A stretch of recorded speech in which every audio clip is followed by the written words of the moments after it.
Assalamualaikum warahmatullahi wabarakatuh. Bismillahirrahmanirrahim.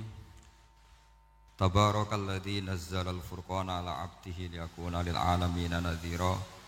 Allahumma shalli wa sallim ala sayyidina Maulana Muhammadin wa ala alihi wa sahbihi asma'in nama ba'du.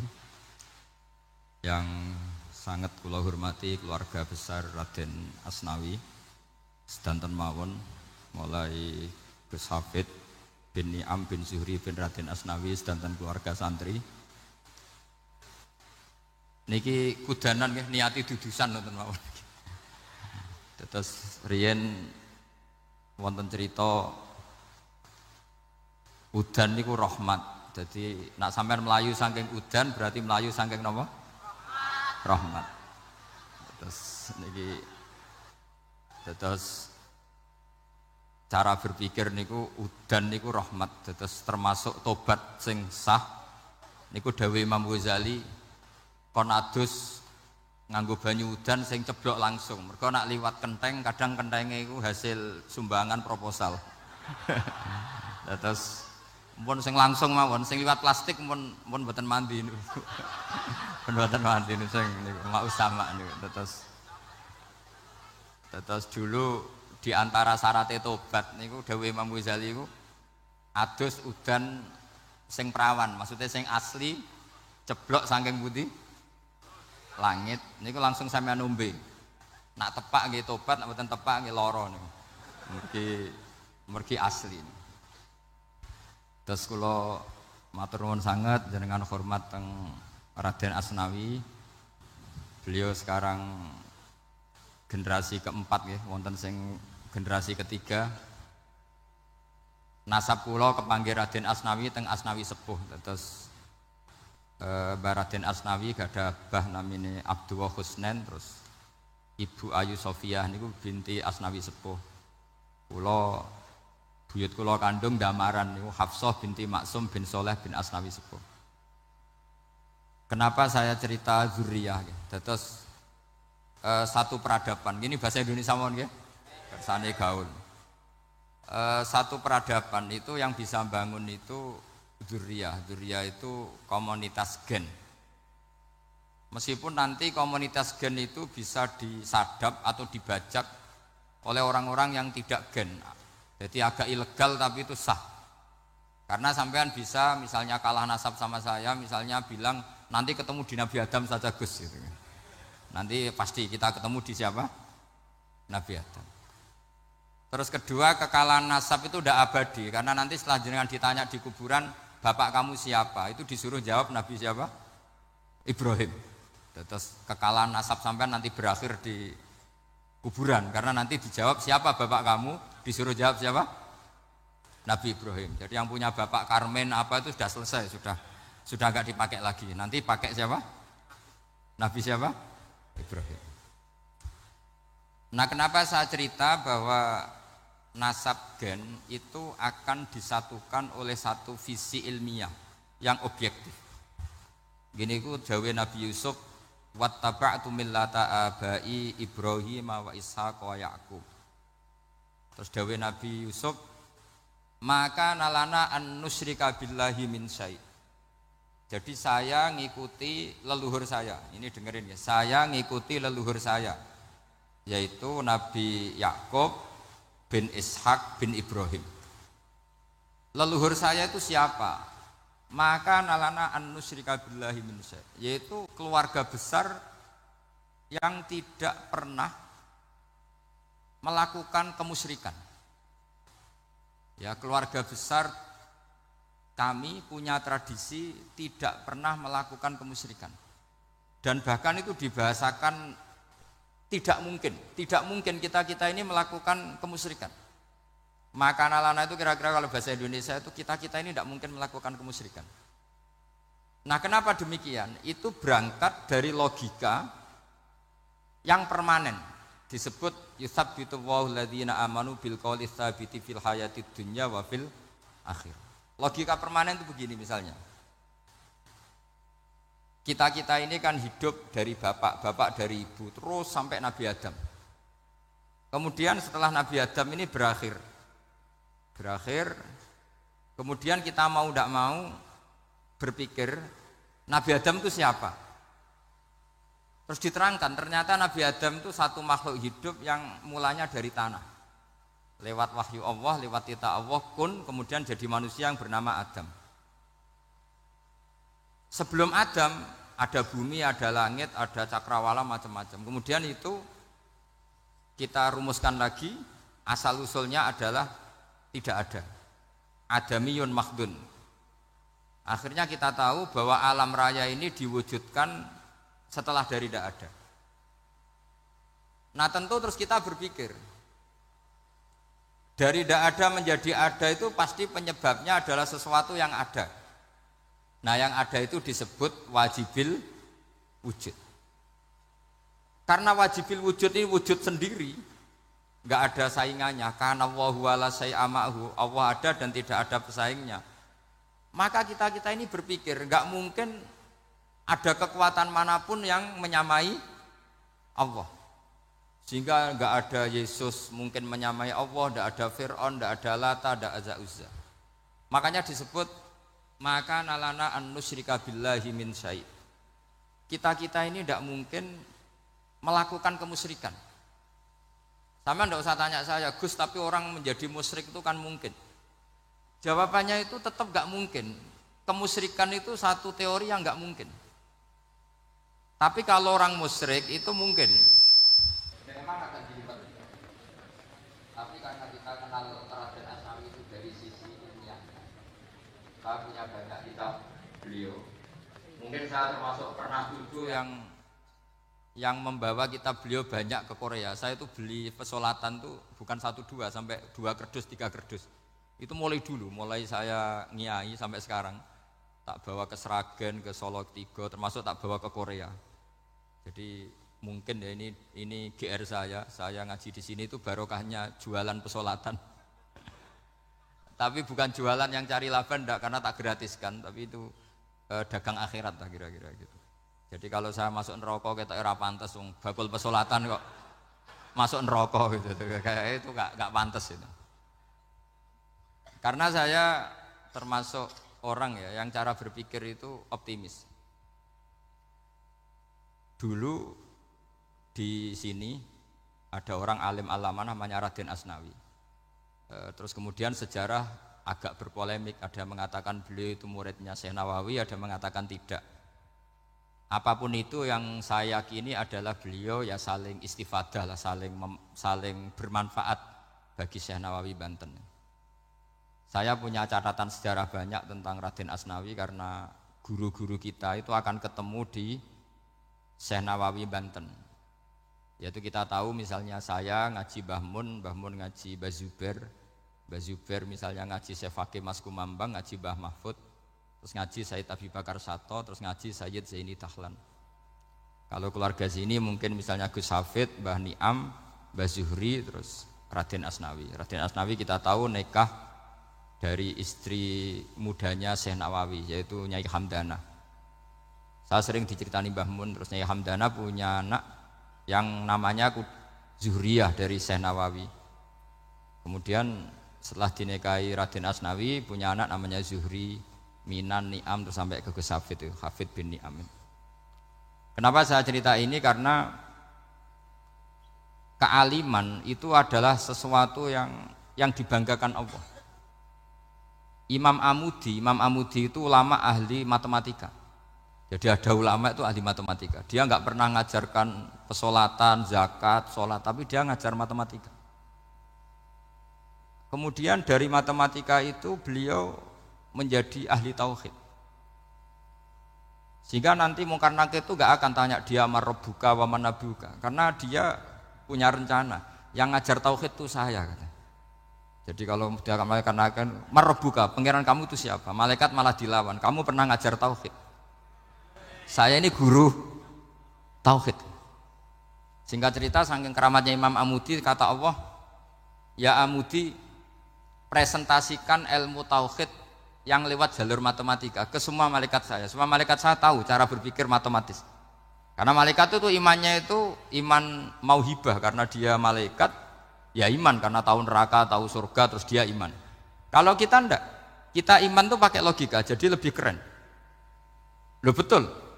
Malaikat itu ketika bangga, ya Allah, apa ada orang yang imannya di atas kita? Jawabnya Allah ada. Siapa? Ya orang-orang kudus, kata Allah. Kira-kira gitu. Kenapa? Ya betul. Karena kamu iman saya itu wajar, kamu tahu saya. Tapi mereka nggak tahu saya tapi iman. Kenapa bisa iman ya Allah? Karena mereka punya logika, punya akal. Akhirnya Imam Amudi disuruh sama Allah presentasikan logika tauhid kamu lewat jalur matematika. Malaikat disuruh dengerin semua, isma'u ya malaikati, ini mimpinya wali. Terus Imam Amudi mulai mengajarkan nisbatul isnaini ilal wahid wa nisbatus salasa wal arba'ah ila ma la nihayatalah niku binisbatin wahidah, yaitu far'un minal asli wa huwa al wahid. Mbok angka sebanyak apapun 2, 3, 4 sampai 1 miliar itu nisbatnya ke angka 1 adalah nisbatul far'i ilal asli. Semuanya berasal dari 1. Maka hadhil awalim atau hadal alam ila ma la nihayatalahu tetap semuanya ini cabang dari 1, yaitu wujud dari 1, yaitu Allah Subhanahu wa taala. Sehingga semenjak itu ditiru sekian ulama. Akhirnya malaikatnya mantuk karena kepastian kalau Allah 1 yang diyakini malaikat itu sepasti logika yang dibangun orang-orang manusia ini padahal tidak ngerti Allah Subhanahu wa taala karena pakai akal. Sehingga di pondok itu orang harus ngerti mantek. Orang mantek itu ilmu yang jelimet tapi menyenangkan. Biasanya sing sinau ambek rokokan, sawangannya kayak filosof. Jadi paling gak agak paham dia alasan. Yang penting nikmati rokok, tak pikir nikmati pemikirannya, ternyata nikmati rokok. Kayak kemarin saya datang ke resepsinya Gus Agil. Saya itu tertawa terus. Karena dengerin Habib Mutahar, saya membaca bahayanya rokok. Setelah tahu bahayanya, saya berhenti membaca. Tak pikir itu kan setelah tahu bahayanya, saya berhenti merokok. Ternyata enggak. Saya baca bahayanya apa? Merokok. Setelah saya baca, maka saya berhenti membaca. Gitu. Bukan berhenti merokok. Itu ilmu kelas tinggi seperti itu harus mantap. Pernah beliau ditegur dokter, Beb, kalau rokok terus nanti mati. Tenang saja, saya masih bawa korek.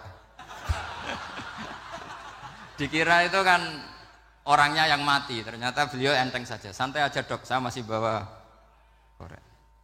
Jadi saya bukan nyarankan santai rokok, tapi orang rokok itu memang punya logikanya sendiri. Kalau Banafek Hajen itu masih pernah bahasa juga. Karena Banafek juga turunan Mbah Mutamakin.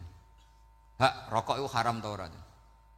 Nak cara kula darani haram sebuti bah. Lah iya, nak haram ya bener aku. Mulane tak obong, barang haram apike diobong. Jadi saya sama orang-orang sepuh itu tidak pernah menang. Jadi apa ya? Mereka itu orang yang sudah lama gimana ya? Mau dikatakan bulat itu ya, tapi memang nggak pernah kalah mereka. Ada satu kiai, masih misananya Mbak Nafek. Ini rokok 2 katanya. Bagi yang enggak ngerokok berarti membiarkan 2 haram masih. Bagi yang merokok berarti mengurangi haram. Kalah lagi saya. Jadi saya tuh pernah dibully 2 mbah saya. Karena 2 mbah saya ini rokok semua. Akhirnya saya sing nom ngalah gitu.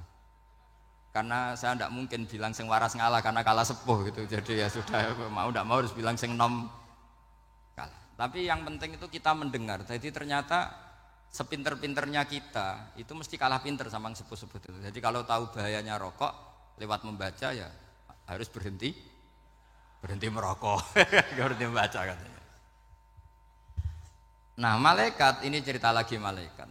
Saya memang dari awal niat hormat Raden Asnawi karena buyut-buyut beliau itu ketemu di buyut saya. Saya ini turunan Mbak Asnawi sepuh. Terus cuma buyut saya itu nikah Lasem, terus saya keceluk cucunya keluarga Lasem. Sebenarnya saya juga cucu Kudus. Tapi terus alhamdulillah sekarang kembali karena buyut saya menyuruh saya ngajar di Damaran, terus sampai sekarang saya ngajar di Damaran. Tapi buyut saya itu masih lahir di Damaran.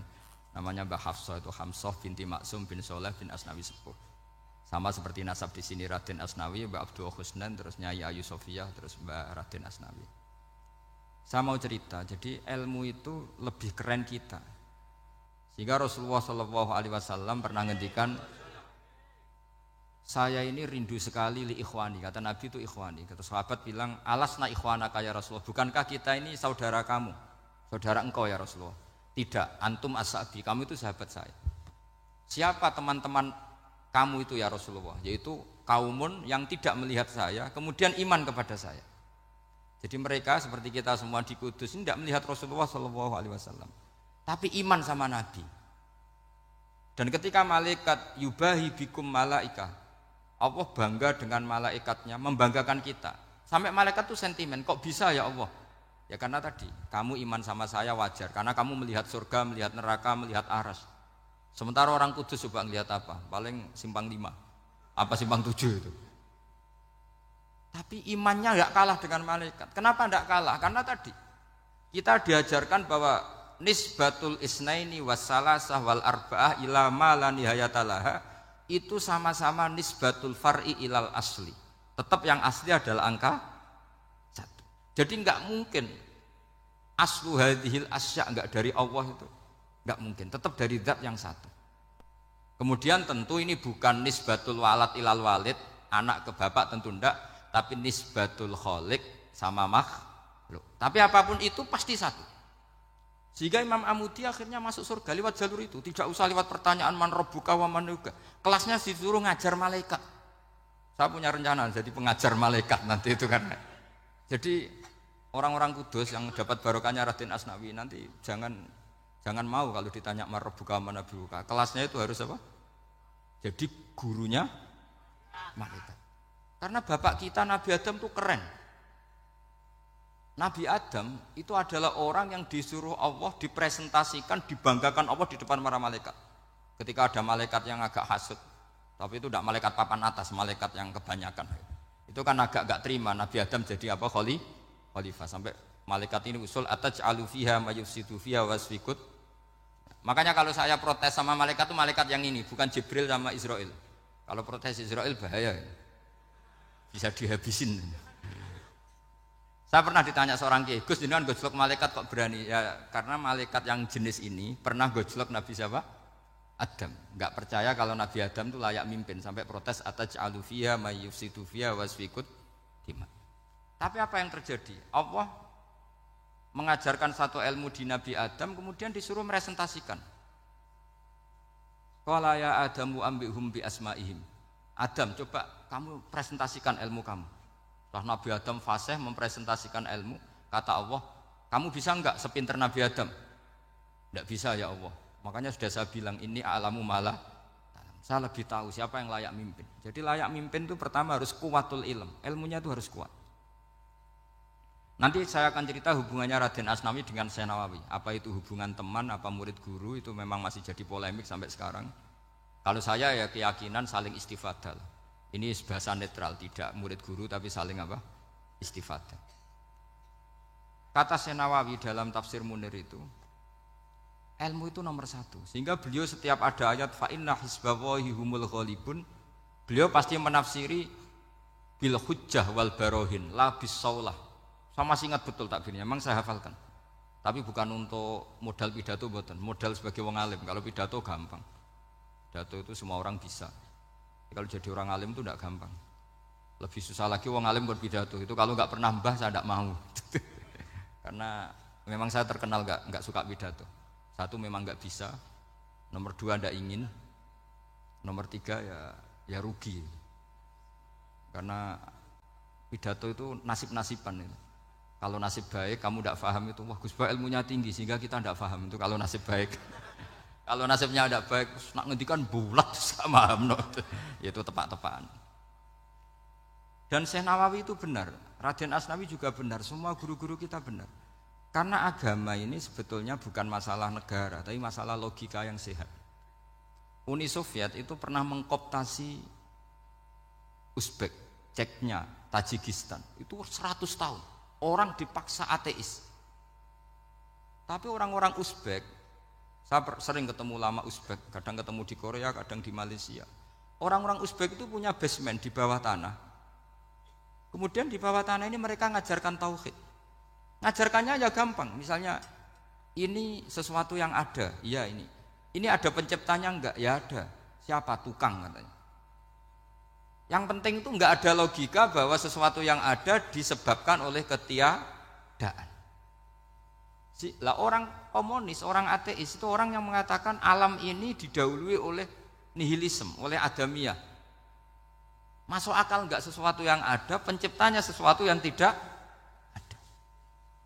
Sehingga orang anak-anak Uni Soviet itu enggak pernah kepikiran membenarkan ateis itu enggak pernah. Bareng Uni Soviet ada itu Glasnost Perestroika itu kemudian hancur, semuanya langsung menjadi negara Islam, termasuk Uzbek, Tajikistan, karena diajari ilmu, bahwa ilmu itu yang nggak pernah kalah oleh negara. Sehingga saking pedenya Rasulullah SAW ketika Sulhul Hudaybiyah, ini agak jelimet tapi gampang dicerna. Sulhul Hudaybiyah itu satu perjanjian yang semuanya merugikan Rasulullah. Yaitu kalau orang kafir masuk Islam disuruh kembalikan ke kafir, karena kafir itu bagi mereka habitat, Islam itu hal yang baru. Tapi kalau orang Islam menjadi kafir, nggak boleh kembali Islam, berarti kembali ke habitat. Semua perjanjian itu merugikan. Sampai masyhur Sayyidina Umar protes ke Rasulullah, jenengan masih nabi. Itu kan ekstrim tanya. Jenengan sampai sekarang masih nabi? Ya, saya masih nabi. Kenapa tanya demikian? Karena semua perjanjian merugikan Islam, menguntungkan orang apakah? Kafir. Semua sahabat sebetulnya persis Sayyidina Umar protes, kecuali Abu Bakar. Lama-lama akhirnya di antara perjanjian itu berbunyi begini. Tapi saya minta satu hal. Orang boleh mendiskusikan Islam tanpa tekanan. Itu saja permintaan Nabi. Orang boleh mendiskusikan Islam secara bebas, tidak tertekan. Karena orang-orang kafir melihat itu hal yang biasa. Ya enggak masalah Muhammad. Akhirnya orang diskusi. Islam itu apa sih? Islam itu orang yang menuhankan Allah. Allah itu siapa? Zat yang menciptakan langit dan bumi. Lama-lama orang kafir berpikir, wah keren. Tuhannya Muhammad bisa bikin langit dan bumi. Tidak kayak Tuhan kita, malah kita yang bikin. Jadi mulai debat itu terus ada yang cerita lagi. Saya pernah loh nyembah Lata, pas itu dikencingi luwak. Masa ailahun yabulu ali sa'laban, masa Tuhan kok dikencingi luwak? Terus yang agak-agak ahli kitab ya diskusi lagi. Wah kayaknya Yesus tidak Tuhan. Masa Tuhan kok kelaparan, lemes, lah repot nanti. Jadi makanya Allah ketika gojlok wa ummuhu siddiqah kana yakulani ta'am. Mal masihu ibnu Maryam illa rasul qad khalas min qablihir Rasul wa ummuhu siddiqah kana yakulanit. Coba paradok enggak misalnya, kamu didolani Nabi Isa terus ketok lemes. Kenapa? Tuhan, saya agak sakit keroi dulu. Kan enggak kebayang itu. Punya Tuhan yang sakit setelah makan sehat terus. Kan enggak kebayang seperti itu. Ketika Nabi punya konsep Tuhan, Tuhannya Muhammad itu siapa?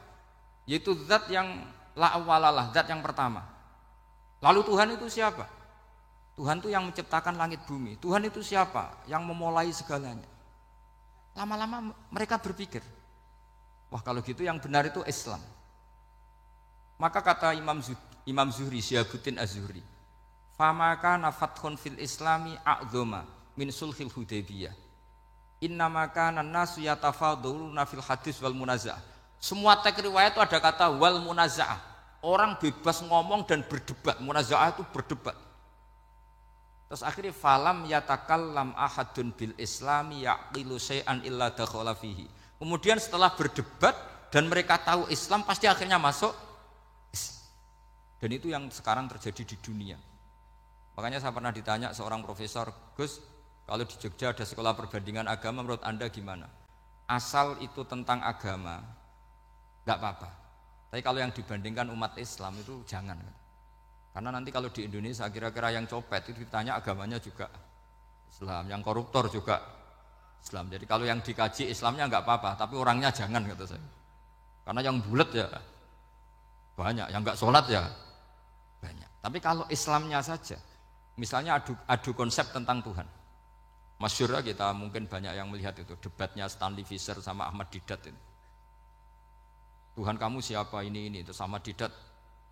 Cerita Tuhan saya itu lam yalid walam yulad walam yakul lahu kufuwan. Itu spontan ada seorang mahasiswi bilang, sepertinya Tuhan Anda lebih menarik. Karena Tuhan Anda yang menciptakan langit bumi, yang Tuhan ini kok lahirnya sudah di bumi, masa lahir-lahir langsung jadi Tuhan. Jadi akhirnya falam yatakallam ahadun bil Islam yaqilu syai'an illa dakhala fihi. Sehingga agama ini apa? Agama itu adalah kalimat tauhid. Kalimat itu apa?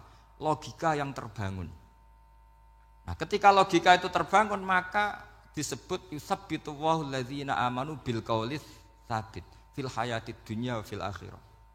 Allah itu akan menetapkan satu kaul, satu presentasi ilmiah atau satu kesimpulan ilmiah. Yang kesimpulan itu nyata benarnya. Dan ini akan nyata terus baik di kehidupan dunia maupun kehidupan apa? Akhirat. Seperti Allah sebagai Tuhan. Itu akan nyata terus. Di dunia Allah ya Tuhan, nanti di akhirat juga Tuhan. Tapi Tuhan selain Allah, maka menjadi Tuhan ini nunggu ada yang menuhankan. Misalnya Fir'aun, itu jadi Tuhan karena ada yang menuhankan. Sekali dia mati, dia sudah aset wisata, bukan Tuhan lagi. Makanya gejolokannya orang ulama Arab, kalau ketemu ulama Mesir, kalau gejolokan itu lucu. Orang Arab, ada Abu Jahal, Abu Lahab, penggaweane musir Nabi gitu.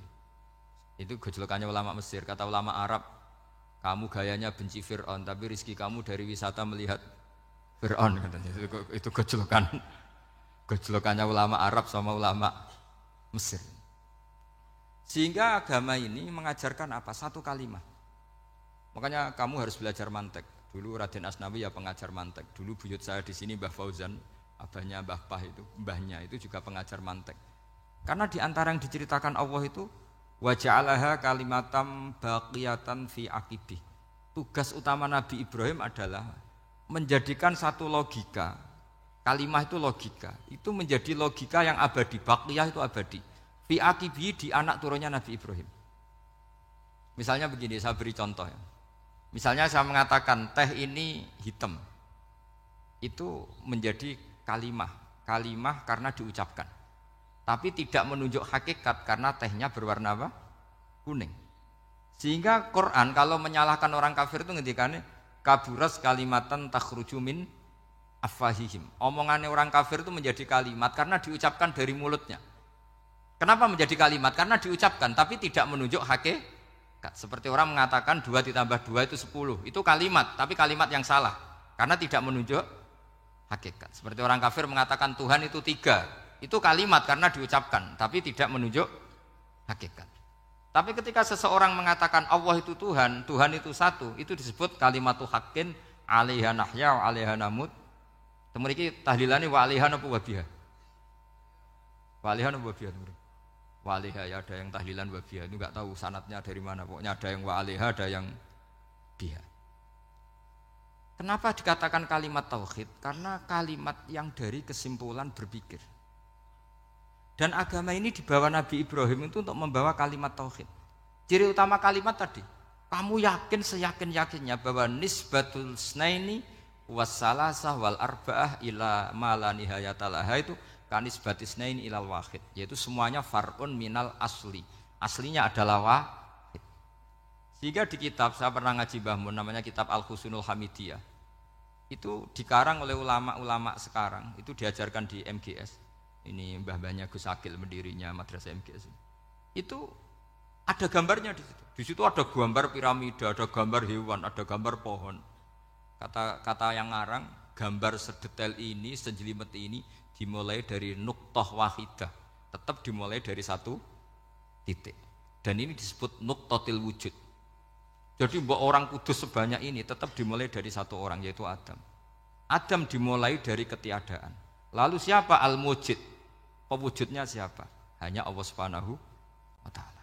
Sehingga ulama-ulama termasuk Syekh Nawawi itu paling suka ngendikan semua makna Quran dikumpulkan di Fatihah, Fatihah dikumpulkan di Bismillah, Bismillah dikumpulkan di ba, karena di ba itu ada titik nuqtatil wujud, yaitu disingkat bi kana makana wa bi yakunu ma yakun. Karena saya, kata Allah, semuanya akan ada, dan karena saya yang enggak ada semuanya suatu saat ada. Disebut nuqtatil wujud. Nah, kita meyakini kalau Allah satu itu seyakin-yakinnya, karena enggak mungkin angka enggak dimulai dari angka satu. Begitu juga gambar seapapun julumete. Misalnya sampean gambar zaman saya kecil, gambar paling favorit itu apa? Kambing bertarung. Itu gambarnya kan susah. Daripada gambar kambing bertarung susah terus dibikin kotak saja, tembok. Kalau tanya gurunya, gambarnya mana? Di belakang tembok Bu. Ini itu dulu saya diwarai anak-anak nakal ya. Jadi semua satu gambar itu disuruh gambar harimau, yang satu disuruh gambar kambing bentrok, yang satu disuruh gambar matahari, semuanya kotak semua. Ini itu Bu, gambarnya di belakang apa? Tembok. Maka nggak kelihatan katanya. Jadi gurunya kalah cerdas. Yang guru itu sebenarnya nggak pernah menang, karena murid itu lebih pinter. Itu teman saya dulu kalau ngaji itu kalau tes itu ngerpek baca, gurunya marah, kamu tes kok baca? Enggak ngerpek Bu, ini belajar di kelas. Katanya belajar kapan saja di mana saja. Acuh.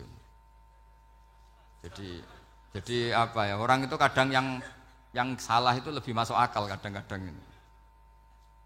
Saya teruskan ya supaya ini dapat barokahnya Raden apa? Asnawi. Saya mohon sekali ya, kalimatul haqqin itu harus kamu jaga.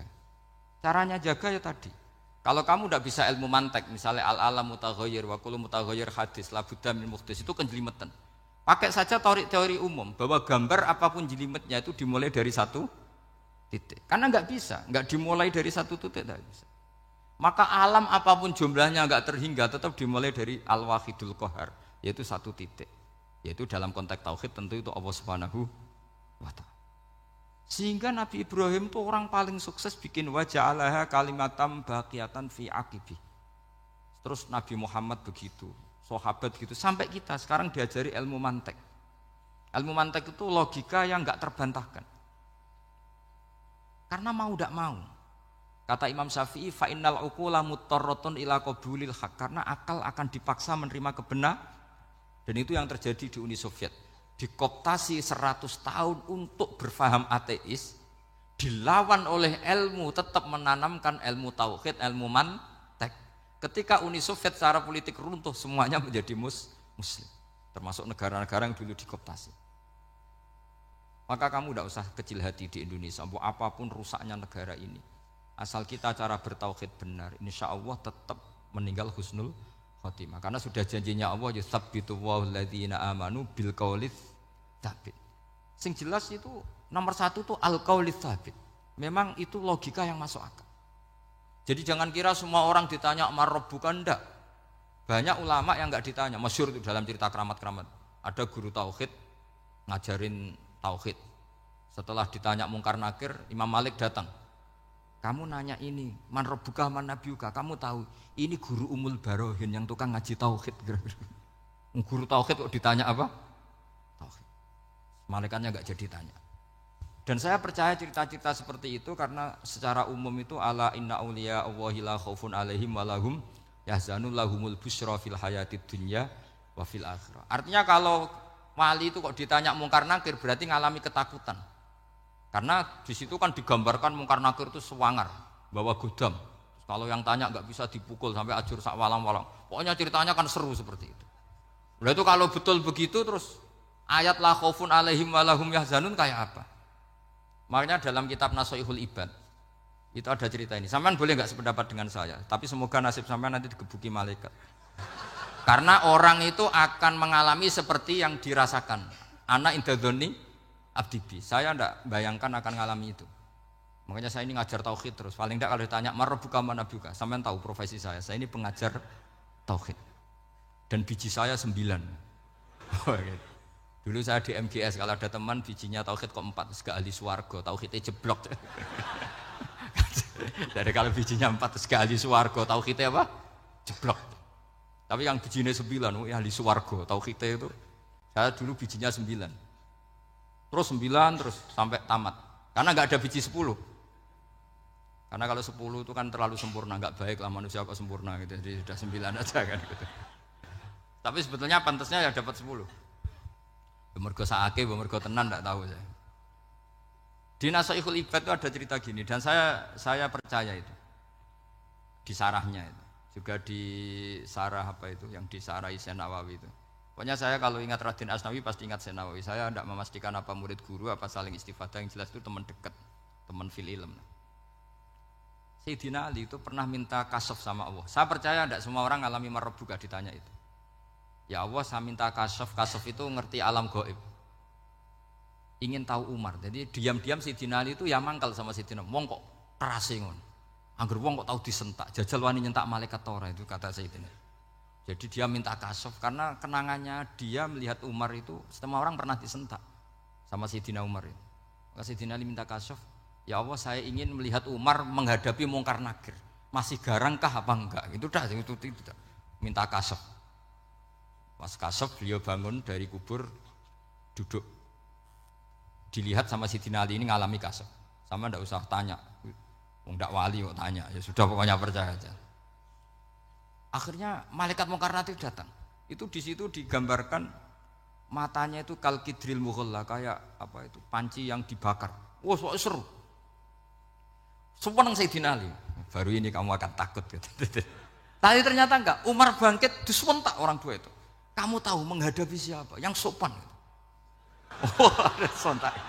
Kok kaget malaikatnya itu karena enggak pernah ngalami disentak. Mungkin itu pertama. Kok kaget. Memangnya kamu siapa? Saya ini teman kekasih Tuhanmu. Saya yang diandalkan temannya sebenarnya bukan dia. Ana sohibu habibillah. Saya ini temannya kekasihnya Allah. Jadi dia ngandalkan temannya sebetulnya bukan ngandalkan dirinya. Oh kamu temannya Nabi Muhammad? Iya saya Umar temannya Nabi Muhammad. Kamu harus hormat sama temannya kekasih Allah.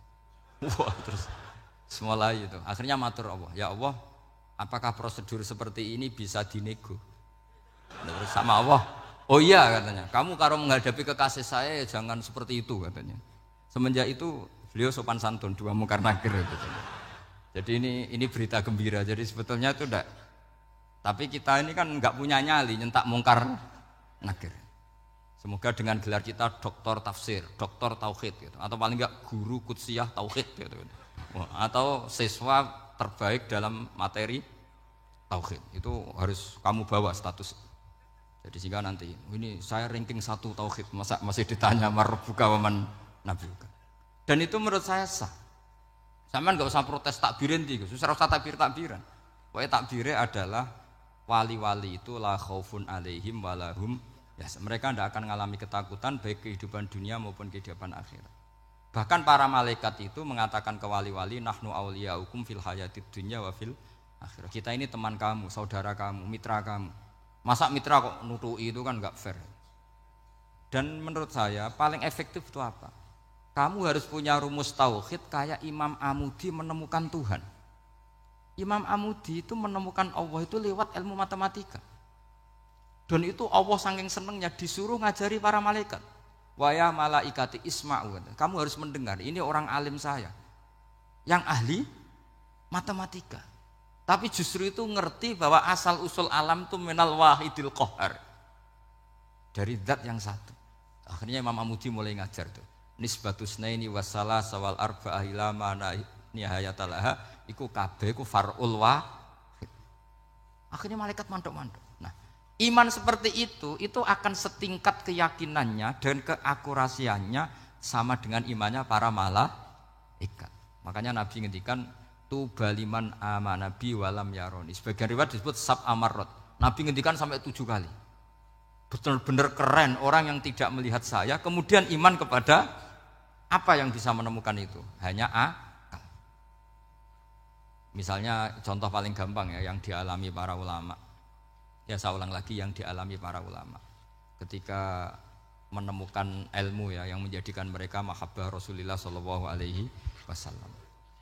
Nabi itu paling suka itu sholat. Nabi itu paling senang sama sholat. Wa qurratu aini fi sholat. Terus beliau ngendikan as-sholatu imaduddin. Terus beliau kalau muji sholat itu sundul langit. Sampai beliau kalau banyak masalah itu bilang ke Bilal, arikhna ya Bilal, saya kasih istirahat. Itu maknanya mau sholat. Semuanya sholat. Pertanyaannya adalah, apakah mungkin seorang raja yang ambisi jadi raja, kemudian yang dikampanyakan adalah orang supaya sholat? Tentu kalau Nabi seorang raja, beliau akan kampanye gimana? Narik upeti kayak apa, narik pajak kayak apa, biar Nabi kaya. Enggak. Nabi itu paling tersiksa kalau orang tidak sholat, tersiksa kalau orang tidak sujud. Loh, kalau beliau seorang raja, ngapain mempopulerkan sholat? Maka makna sholat imaduddin adalah sholat itu tiang agama. Maknanya tiang agama, kamu akan tahu betul kalau dia seorang nabi. Karena apa? Yang diajarkan adalah sholat. Lu coba untungnya apa bagi Nabi Muhammad ketika umat Islam sholat? Kan tidak ada untungnya sama sekali. Justru itu kelihatan kalau dakwah beliau itu dakwatul haq, mengajak kebenaran. Lho wong kok kampanyane kon sholat, mestinya nak kepengen sugih kan kon bayar pajak, upeti. Tapi enggak, Nabi itu ngajarkan apa? Orang supaya sholat. Dan ini diimplementasikan sama Raden Asnawi, beliau ngarang pesolatan. Orang sealim itu yang dikarang pesolatan. Makanya saya tuh kagum. Saya saksinya banyak, tanya murid-murid saya kalau beli pesolatan sak kerdus, saya kirim ke Korea, terus ke pedalaman-pedalaman itu. Karena saya butuh pesolatan, bahwa orientasi kita itu sholat. Sehingga wali-wali itu dulu, saya berkali-kali cerita kalau ngaji, wali-wali dulu itu kalau ditawarin Allah masuk surga itu tanyanya satu, ya Allah di surga ada sholat enggak? Kalau enggak ada saya enggak mau. Kalau sampean pasti enggak tanya gitu, pasti itu sudah ada. Sampean malah gini, enak mbus warga ora usah sholat mesti gitu. Sudah lama sekali nganggap sholat itu problem. Dan itu berat masuk surga kalau begitu terus, itu berat. Itu pertanyaannya gitu. Karena alam rohani kita, saya ulang lagi, alam rohani kita itu tidak kebayang kalau kita hanya nyuwun sewu nikmati secara seksual, secara biologis. Makanya ada ulama ditanya, kenapa sholat itu lebih indah ketimbang nikmatal wiqo misalnya, nikmatnya hubungan biologis. Jawabnya ulama itu gini, lucu, jawabannya sederhana. Nikmatnya kamu punya anak itu apa? Jawabnya ulama itu lucu. Kalau sakit dia sembuh, kalau hilang dia datang. Saya ulang lagi ya, kalau sakit dia sembuh, kalau hilang dia datang. Sekarang orang tua yang punya anak sakit koma di UGD atau di emergency, itu senangnya tuh mengalahkan kesenangan apa saja. Kira-kira orang yang berhubungan intim atau yang hubungan biologis dengan orang yang sedang anaknya sembuh dari koma, senangnya senang mana? Senang yang melihat anaknya sembuh dari koma. Senikmat apapun hubungan biologis, seneng anaknya yang hilang ketemu. Nah, kalau anak ketemu saja orang seseneng itu, apalagi kita di surga. Ketemu zat yang lama kita sembah, yang lama kita rindukan, yang lama kita rindu. Kemudian ketemu di surga. Maka tidak ada artinya surga tanpa melihat Allah Subhanahu wa ta'ala. Memang harus dijelaskan secara rohani. Akhirnya orang ngerti bahwa nikmat tertinggi di surga adalah melihat Allah Subhanahu wa ta'ala. Karena kalau anak-anak muda mungkin protes, ya enggak, ya enak kumpul sama widadari gini-gini. Wah itu kan yang trauma bojone jelek gitu. Wah itu yang bojone jelek mesti kesusu masuk surga karena itu sudah jelek, cerewet, enggak mati-mati kan gitu. Terus dia ingin masuk surga mesti niate welek, mesti pikiran pertama itu kumpul widadari. Tapi ada ulama yang bikin analogi tadi. Misalnya istri kamu cantik, kemudian anak kamu sakit, koma. Hubungan dengan istri sama dengar berita anak kamu sembuh, seneng mana? Seneng anak sembuh. Sama anak yang hilang, seneng mana? Anak yang hilang ketemu. Maka terus ulama bisa menjelaskan itu. Kalau orang ketemu anaknya seseneng itu, apalagi ini ketemu Tuhannya yang bertahun-tahun disembah, kemudian tidak pernah melihat. Di surga itu nanti kita melihat Allah Subhanahu.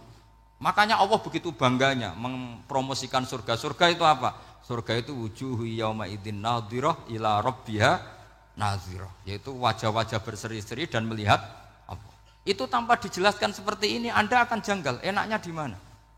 Tapi setelah dijelaskan detail gini oleh ulama, maka kita akan tahu an-ni'matul uzma sing enggak ada perbandingannya adalah nikmat masuk apa? Surga karena melihat Allah Subhanahu wa ta'ala. Ya jadi saya berkali-kali pokoknya minta sekali, hadil umat harus umat yang rasional, terutama dalam mengemban tauhid. Karena tauhid ini yang disebut kalimah. Sampai Allah mengistilahkan kepada Nabi Ibrahim itu wa ja'alaha kalimatam baqiyatan fi aqibi. Kalimat tauhid adalah kalimat yang akan abadi di anak cucunya Nabi Ibrahim. Baik anak cucu yang karena gen mau anak cucu yang karena sebab, yaitu santri dengan kiai. Dan itu caranya gimana? Umat Islam jangan berhenti belajar mantek. Makanya di MGS, di Qudsiyah, di TBS semua pondok pasti ngajarkan mantek, di Bendan, ilmu logika. Itu tadi, kalau kamu tidak bisa menemukan tauhid dengan cara tadi, dengan cara al-alam mutaghayyir wa kullu mutaghayyir hadis la budda min bukhtis, Paling tidak pakai ilmu yang dilakukan Rasulullah SAW. Yaitu masyhur itu. Saya sering cerita di mana-mana. Ada orang namanya Jubair bin Mut'im, Muhammad bin Jubair bin Mut'im. Itu dulu dia kafir. Dia orang pinter sampai dipasrai jadi negosiator untuk mengurus tawanan perang Badar yang ditawan Rasulullah SAW. Ketika datang di Madinah, delalah pas maghrib, Nabi baca wattur wa kitabim mastur. Di antara ayat yang dibaca Nabi itu am khuliqu min ghairi syai'in. Masa manusia sebanyak ini kemudian mereka diciptakan oleh ketiadaan. Min ghairi syai'in itu oleh ketiadaan. Masa alam raya yang wujud ini, alam raya yang punya eksistensi ini kemudian penciptanya adalah ketiadaan.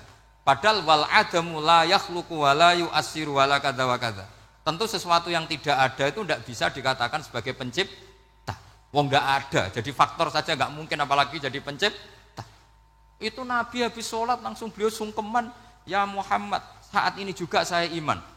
Karena logika yang dibangun ayat yang kamu baca itu menghabiskan semua logika saya. Intinya logika tauhid itu akan mengalahkan semua teori non tauhid. Itu yang disebut bal naqdhifu bil haqqi 'alal batili fayadmaghuhu fa idza huwa zahid. Kebenaran tauhid itu akan menghancurkan kekuatan apa saja. Fayadmaghuhu itu di tafsir Tobari disebut dorbatan tasujud dimah. Satu pukulan sing sampai menjadikan otak itu hancur. Mulanya disebut damagho, dimah itu maknanya otak. Maka kamu usah khawatir kalau Islam didiskusikan di Uni Soviet, didiskusikan di Kanada, didiskusikan di Korea, pasti kalimat tauhid akan mengalahkan kalimatul batil. Pasti ja'al haqqu wa zahaqal batil. Innal batila kana zahuq. Tapi syaratnya kita harus kuat.